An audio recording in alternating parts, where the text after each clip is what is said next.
Mateo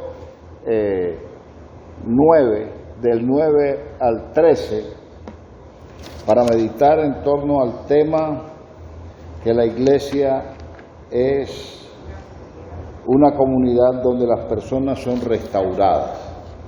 La iglesia, una comunidad donde las personas son restauradas. Y vemos ese caso, ese ejemplo en el caso de Mateo, pero yo puedo decir que lo veo en mi propia vida.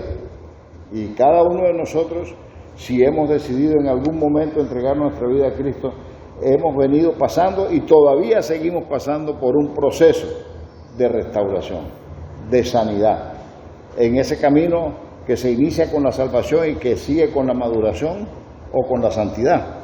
Entonces, el ejemplo de Mateo es interesante, pero solo un ejemplo, porque hay muchas otras circunstancias en que vemos a Jesús. Vamos a usar el ministerio de Jesús y quisiera hacer, digamos, vamos a decir, breve, preciso y conciso para que podamos captar qué nos enseña Jesús con su actitud y cómo eso es un mensaje especial para nosotros como cuerpo de Cristo, como los que estamos ahora encargados de seguir haciendo el ministerio que en un momento Él inició aquí en la tierra. Dice así: pasando Jesús de allí vio a un hombre llamado Mateo, que estaba sentado al banco de los tributos públicos, y le dijo: sígueme. Se levantó y le siguió.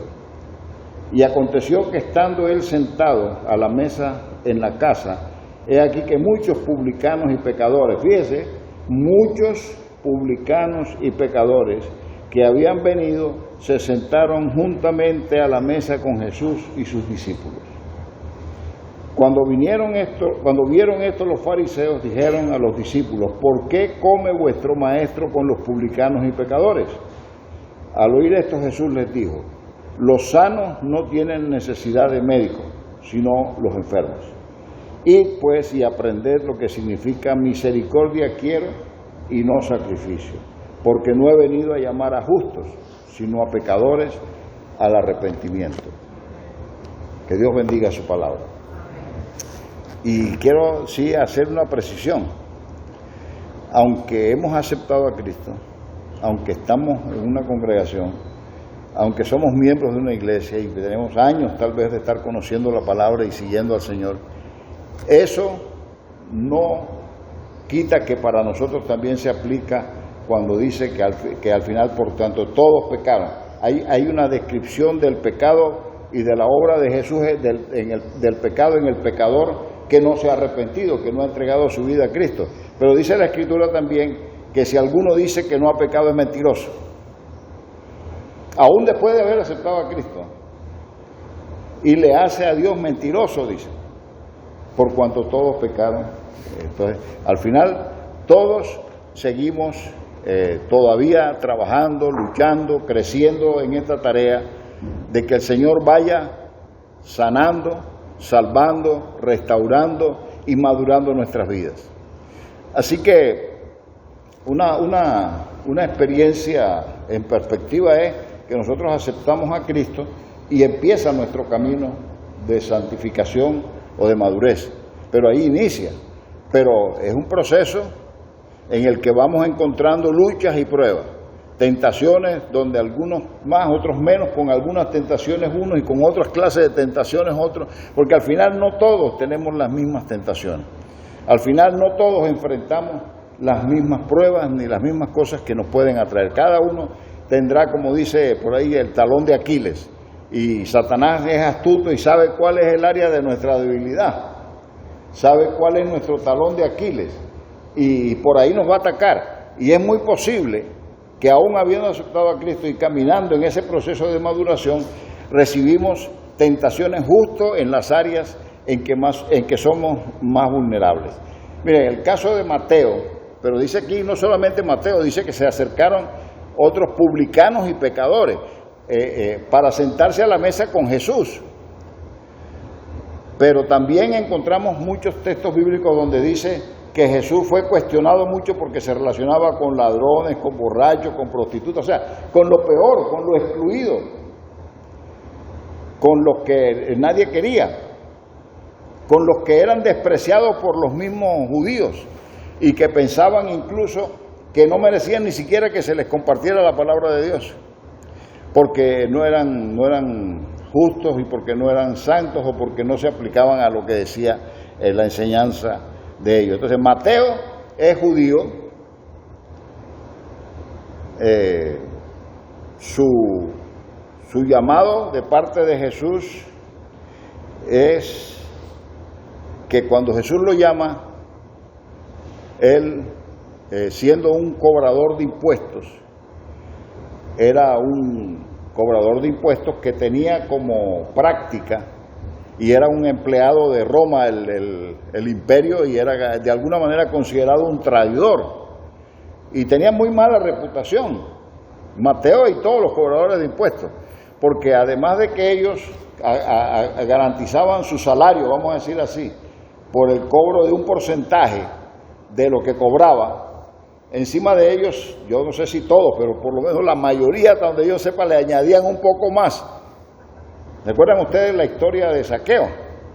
Por eso es que Zaqueo no cobraba solamente la comisión que le tocaba para cobrar su salario, sino que cobraba más y dice, si algo he defraudado a los pobres, entonces lo devolveré. Y esa era la práctica que tenían los cobradores de impuestos. Y eran personas aborrecidas, eran consideradas tal vez lo peor en ese momento, es uno de los peores en la sociedad, porque también encontramos, como les dije, ladrones, borrachos, prostitutas, etc. Y Mateo, cuando Jesús lo llama, no duda en renunciar a lo que hacía y a lo que tenía para obedecer inmediatamente a Jesús. No pone excusas, no pone argumentos, no dice, por ejemplo, bueno, ¿y ahora de qué voy a vivir? ¿Y ahora qué voy a hacer? Jesús lo llama y dice la Escritura que Mateo enseguida dejó todo y se dispuso a seguir a Jesús. No fue fácil. Quiero decirles, hermanos, que cuando Jesús llama a Mateo, este se levanta y le sigue y abandona el camino que estaba siguiendo.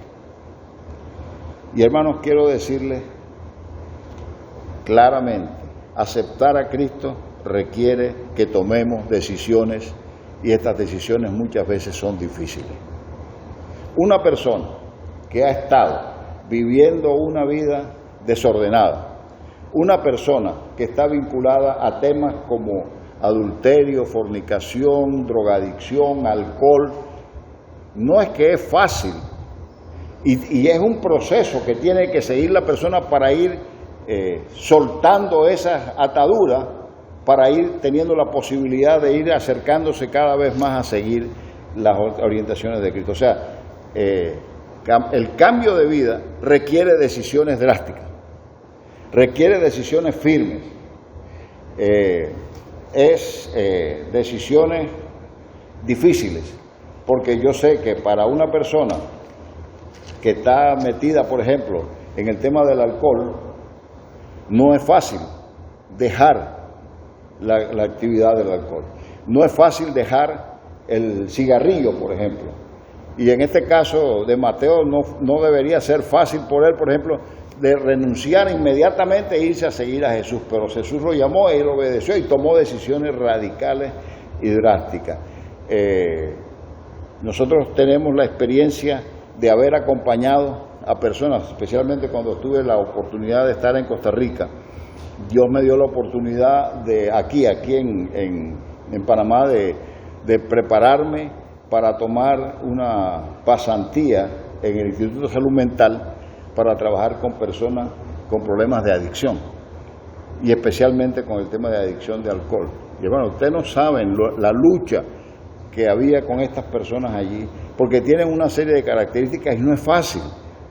Y también entonces en Costa Rica tuvimos la oportunidad en nuestra congregación de abrir un grupo, confidencial sí, pero abrir un grupo de personas que tuviesen especialmente problemas de adicción con alcohol, pero podíamos ahí cualquier persona, e hicimos el grupo, y es una tarea difícil, Y yo tengo que dar gracias a Dios porque tuvimos el testimonio. El testimonio con este tema de adicción al alcohol es que no es fácil de dejarlo y que inclusive después de pasado mucho tiempo la persona puede recaer fácilmente en lo que está pasando. Yo tuve un hermano ahí en ese grupo que tenía, cuando iniciamos el grupo, él era mi apoyo en cuanto a testimonio, porque él había sido una persona vinculada al alcoholismo y ya había estado viviendo bajo los puentes y era una situación de pobreza y de miseria total. A través de un grupo que en Costa Rica tiene un ministerio muy interesante en ese campo, que es el Ejército de Salvación, ellos tienen un trabajo con personas con adicción, especialmente con alcohol. Y él pasó por un proceso, y gracias a Dios, por un proceso difícil, internado y todo con este tema de la desintoxicación, pero el Señor lo fue liberando. Pero ¿saben lo curioso, hermano? En ese grupo, él ya nos dio testimonio de que ya tenía cerca de 25 años de no tomar.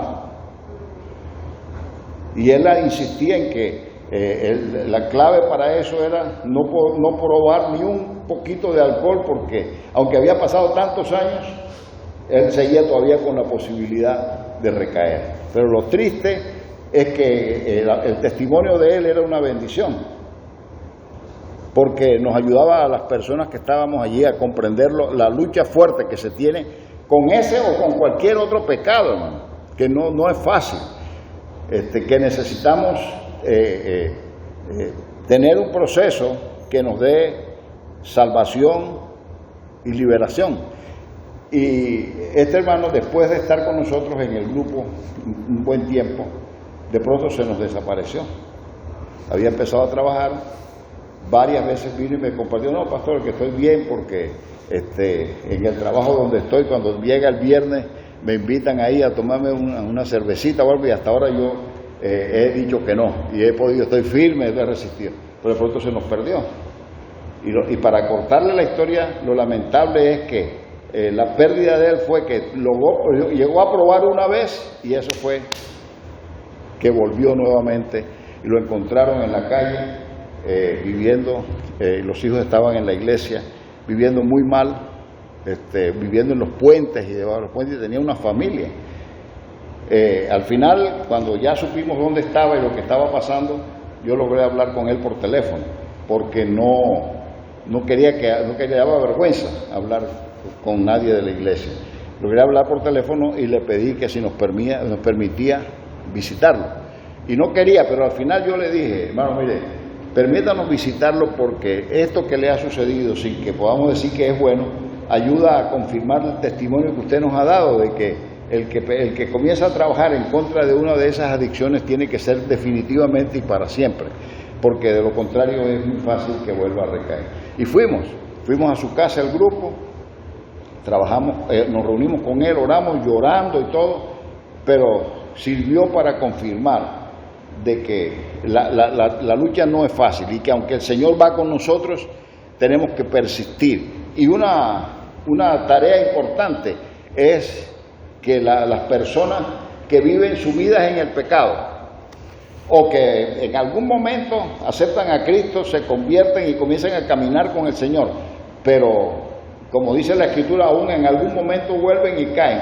Lo que necesita el pecador inconverso y lo que necesita el pecador creyente es una comunidad que lo restaure.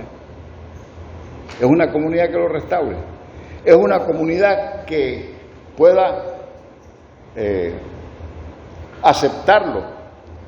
Y fíjese lo que digo: aceptarlo no significa aceptar su conducta, significa aceptar a la persona. Y hay tres palabras que yo quisiera compartir con ustedes que son claves para que las personas puedan encontrar que en una congregación, y especialmente en nuestra congregación, las personas que pueden ser sinceras y honestas y en decir: si nunca han aceptado a Cristo, yo soy un pecador y necesito a Cristo. O si ya ha aceptado a Cristo, saber que tal vez ha fallado, ha caído, se ha equivocado y necesita el apoyo y el acompañamiento para también ser restaurada. Por eso yo decía que la iglesia es una comunidad donde las personas son restauradas. Y les pregunto, hermanos, si las personas que están en pecado, sean o no creyentes, que necesitan ser restauradas, no pueden contar con la iglesia, ¿a dónde van a ir? Si es que nosotros somos los que tenemos la tarea de alcanzar a esas personas. Y tenemos que fijarnos en el ministerio y el modelo de Jesús. Él no se aisló, no se marginó, no rechazó, inclusive dentro de su grupo. Ustedes encuentran el caso de Pedro, que también falla y el Señor lo restaura. Y sabe del tema de los hermanos estos que decía Boanerges, que también había toda una lucha ahí por el poder, o sea, a lo interno de sus mismos discípulos, hubo momentos en que el Señor tuvo que restaurar a personas que andando con Él todavía fallaban y todavía caían. Y eso nos puede suceder a cualquiera de nosotros. Y yo le digo, hermano, si hay una persona que es un alcohólico, un drogadicto, o tiene cualquier otro tipo de conducta que no es dentro del margen de la fe cristiana, ¿a dónde lo enviamos? ¿Cuál puede ser la instancia más natural para que podamos recibir? No, yo no puedo decirle, mire, usted que es borracho no puede ir a la iglesia porque la iglesia no gusta de los borrachos. Pero muchas veces ese es el mensaje que transmitimos. Y tenemos tal vez la actitud de que como que si nosotros aquí estuviésemos, o la iglesia cualquiera que sea, estuviésemos libres de toda falta, de toda culpa, de toda responsabilidad. Entonces, hay 3 palabras que para que cualquier persona sienta que puede asistir o participar en una congregación y que va a recibir lo que necesita para su restauración, y que esa iglesia, ese lugar es la iglesia local, ese lugar somos nosotros, ese lugar es el que se ha establecido para ser el cuerpo de Cristo, que ya Cristo físicamente no está aquí, pero dejó a su iglesia, que somos sus manos, sus pies, somos el cuerpo de Cristo. Y es aquí donde tenemos que seguir el modelo de Jesús en su relación con cualquier tipo de pecador, con cualquier pecado y cualquier pecador, cualquier pecado. No excluyo a ningún pecado, es nuestra tarea y es nuestra responsabilidad. Es más, si nosotros comenzamos a desarrollar un ministerio o seguimos desarrollando un ministerio que permita de verdad cumplir con estas 3 palabras con las personas, nosotros vamos a lograr impedir que nos convirtamos en jueces y que realmente seamos los que amamos porque queremos restaurar a las personas. Ya el Señor dijo, hermano, nosotros no somos jueces. Abandonemos el papel de jueces y pongámonos en el papel de siervos, que amamos a los hermanos, aunque hayan pecado, aunque no estemos amando el pecado. Escuchen bien, no es un margen de tolerancia con el pecado, porque Jesús, hermano, eso lo hemos visto, Dios ama al pecador aunque no le gusta su pecado. Y lo mismo debe ser con nosotros, amar a cualquiera persona, por grande o por público o por lo que sea el pecado que haya cometido, haya sido ya parte de una iglesia o esté en proceso de convertirse al Señor. Nuestra tarea como congregación es ser ese cuerpo, ser esa instancia, donde las personas no piensen en otro lugar al cual puedan ir, sino a la iglesia del Señor. Fíjense que alguna vez, había un pastor que estaba hablando sobre este mismo tema y había recogido a alguna gente que habían estado en otras iglesias, pero se habían apartado y estaban andando mal. Y bueno, algunas personas vinieron y le pidieron, mira, yo estoy pasando por esto y esto, tú me puedes amar. Y la iglesia tomó la responsabilidad de expresarle a las personas, por mal que anduvieran, de que sí él podía amarle. Entonces se encontró con la situación de otro pastor que vino a reclamarle. Le dice, pero es que ustedes están recibiendo a gente que está en pecado y se viene de otras iglesias. Y dice, ustedes lo que se han convertido es un basurero, porque ustedes están recogiendo la basura de las demás iglesias. Y el pastor se quedó así, le golpeó un poco la frase, pero él dice, si nosotros, él dice, es cierto, nosotros en muchos momentos con personas que vienen somos un basurero, porque muchos de los que vienen realmente sus vidas son de basura.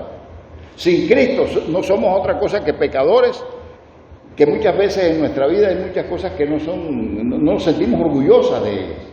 Y aún siendo cristianos muchas veces hemos hecho cosas, tomado decisiones que no corresponden al proyecto de Dios ni nos sentimos orgullosos de hacerlo. Pero si no podemos, si las personas que andan en pecado y que tienen caída fuerte, sea que vengan a la iglesia o que estén comenzando, si no pueden, si vienen a la iglesia, se vienen muchas veces sintiendo que son basura.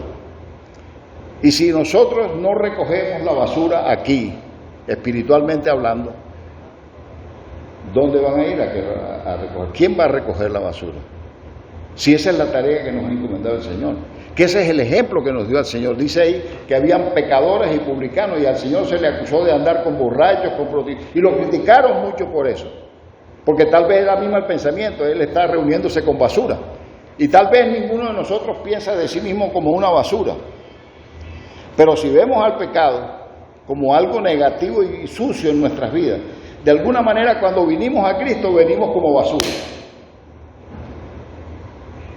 para que el Señor nos limpiara, el Señor nos transformara, el Señor nos cambiara. ¿Y dónde encontramos al Señor? Yo encontré al Señor en una iglesia, que en medio de todas mis luchas y pruebas, la iglesia me abrió sus puertas.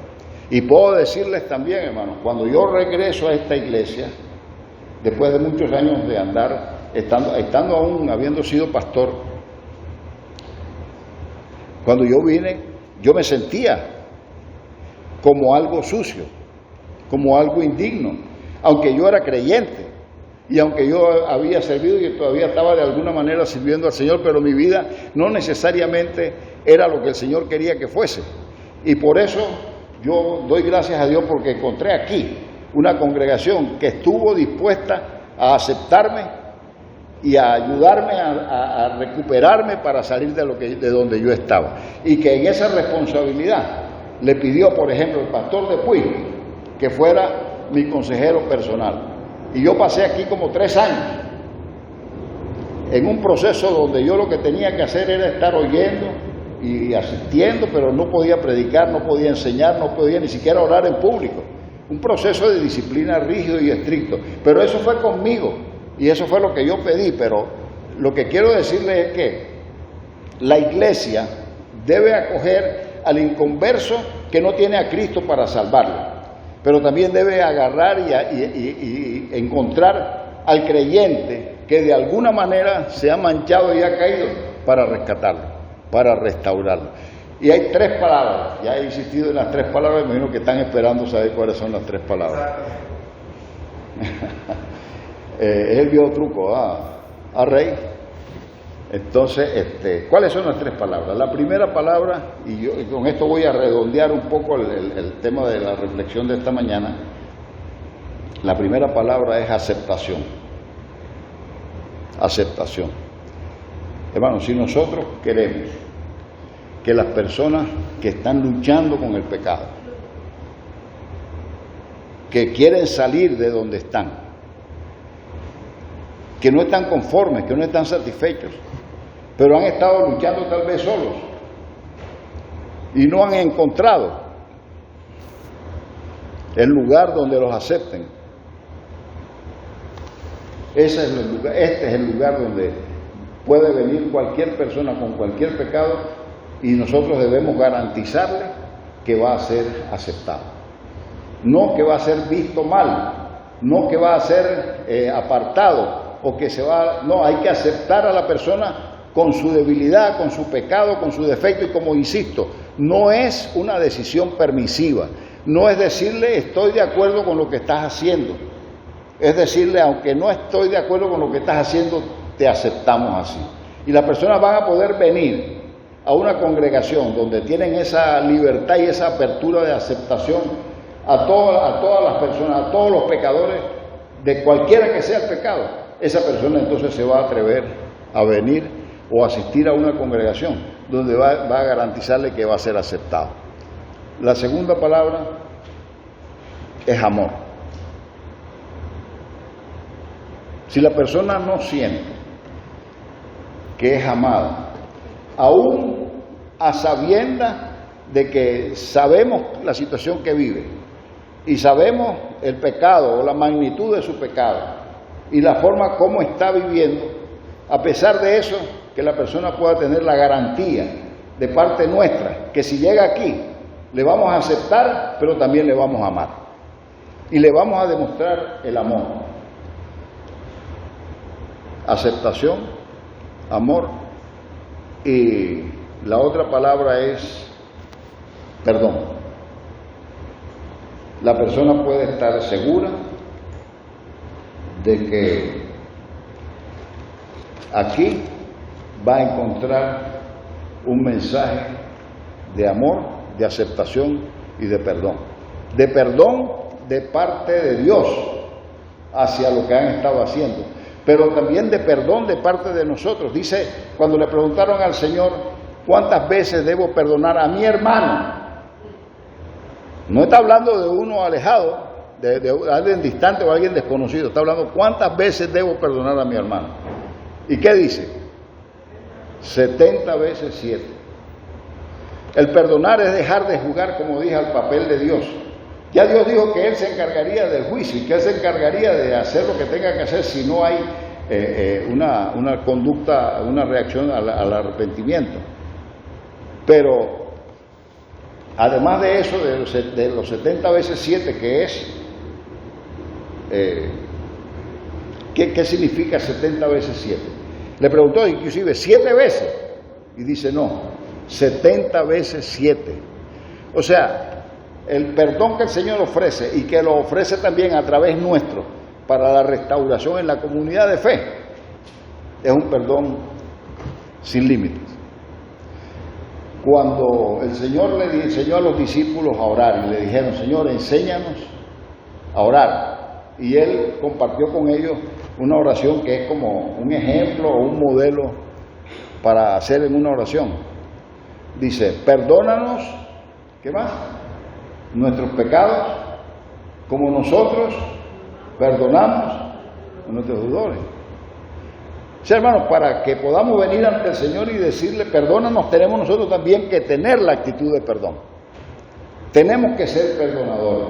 Y la única manera de poder ser perdonadores es que aceptemos y amemos a las personas, sea que vengan para conocer a Cristo, o sea personas que han estado en medio de nosotros, pero que por alguna razón han fallado, se han equivocado, han caído. Nuestra responsabilidad, e incluso hay en la Escritura, en el mismo Mateo, hay instrucciones de qué hacer cuando una persona se extravía o se aparta de los caminos del Señor. Hay inclusive todo este proceso de que si ves a tu hermano en alguna situación, anda y háblale y confróntalo, y si no te atiende, ayúdalo y aconséjalo y muéstrale tu atención de aceptarlo. Pero si no te oye, anda con él dentro de 2 o 3 testigos, búscate unos testigos que te acompañen, pero no testigos para condenarlo, sino testigos para hacer como un equipo de restauración, para decir, hermano, aquí estamos contigo, queremos acompañarte, queremos ayudarte, queremos que salgas del camino donde estás. Y lo último dice, si todavía no se corrige. Y fíjese que es un proceso, no hay que le dar una oportunidad y ya, sigue trabajando. Y si todavía no acepta, inclusive, porque ahí tenemos que entender esto, él dice, si no acepta con uno, ni acepta con 2 o 3 testigos, llévalo ante la congregación. Pero hermano, es que llevarlo ante la congregación es también para darle una tercera oportunidad. Es para que la persona ante la comunidad de fe reciba el apoyo, reciba la aceptación, reciba el amor, reciba el perdón y pueda entonces motivarse a restaurar su vida. Ahora, si no acepta tampoco y es una persona que prefiere mantenerse en su conducta y no aceptar la transformación que el Señor puede y quiere hacer, entonces dice que lo separa. Pero es todo un proceso, no es algo inmediato. Y aún el separarte no implica que dejarás de orar por esa persona. Ya le has dado oportunidad de que lo busque, hable, se arrepienta, se convierta, cambie. Pero si no acepta ni con uno, ni con 2 o 3 testigos, ni con la congregación, que es lo que yo les decía, una congregación que abre ese espacio de perdón, es una congregación que se convierte de verdad en lo que el Señor quiere que seamos, el pueblo de Dios, que seamos la iglesia, la comunidad de fe que está aquí para salvar y para restaurar. Cuando digo salvar me hablo de las personas que no conocen a Cristo, y restaurar para rescatar a las personas que, habiendo aceptado a Cristo, en algún momento han fallado. Además, ustedes saben, hermanos, que la palabra o la raíz de la palabra en griego, que se traduce salvación, también se traduce sanidad. Es la misma palabra. Es la misma palabra, pero puede significar salvación o puede significar sanidad. Y hermanos, la persona que persiste en vivir en el pecado, si no ha conocido a Cristo, necesita esa salvación. Pero esa salvación, aún como inconverso y aún como creyente, implica también que debe haber un proceso de sanidad. Esa persona necesita ser sanada.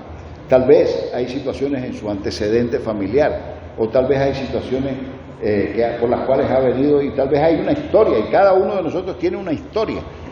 Y eso muchas veces contribuye al tipo de conducta o de vida que tenemos. Entonces, la iglesia debe ser una comunidad de fe que existe en cuanto a la voluntad de Dios, en la cual somos los representantes de Cristo, somos el cuerpo de Cristo, que debemos estar encargados, entendiendo la palabra en salvación y sanidad. ¿Cuántas personas hay que no solamente necesitamos hablar de sanidad física? ¿Cuántas personas hay que necesitan sanidad física, sanidad emocional, sanidad mental, sanidad espiritual, sanidad integral, salud integral? ¿Y dónde pueden encontrar eso? Sino en la comunidad de fe, sino en la iglesia. Dice el Señor, dice que nos amemos los unos a los otros. Si nuestros hermanos en algún momento fallan, o si nosotros fallamos, hermanos, nosotros esperamos que mis hermanos de la comunidad de fe nos amemos unos a otros y me acompañen y me busquen y me ayuden a poder ser restaurados. Pero para que esto suceda, tenemos personalmente y como iglesia que tener esas 3 palabras: aceptar, amar y perdonar. Y eso nos dará la posibilidad de que las personas, si tienen garantía, fíjense, si tienen garantía, y la garantía, ¿cómo la van a tener? Por el testimonio que vean. Si ellos ven que aquí en la comunidad, no en la iglesia, no hay una actitud receptiva, y no podemos decir que estamos abiertos a recibir a los pecadores, cualquiera que sea su pecado, pero que podamos enfrentar también al pecado y transformación del pecador, ellos no van a confiar en que pueden venir aquí a encontrar o a buscar lo que están necesitando. Tenemos que convertirnos, y con esto voy terminando, tenemos que convertirnos en una iglesia que, para que podamos hacer la tarea que el Señor nos ha encomendado y ser un verdadero pueblo de Dios en ejercicio de sus funciones, necesitamos entonces que demos testimonio, que las personas puedan ver que realmente en nuestra comunidad de fe, en nuestra congregación, en esta parte del pueblo de Dios, pueden encontrar esas 3 cosas: aceptación, amor y perdón, a pesar de su condición de pecador, y para acompañarles en ese camino de maduración, de crecimiento y de santidad.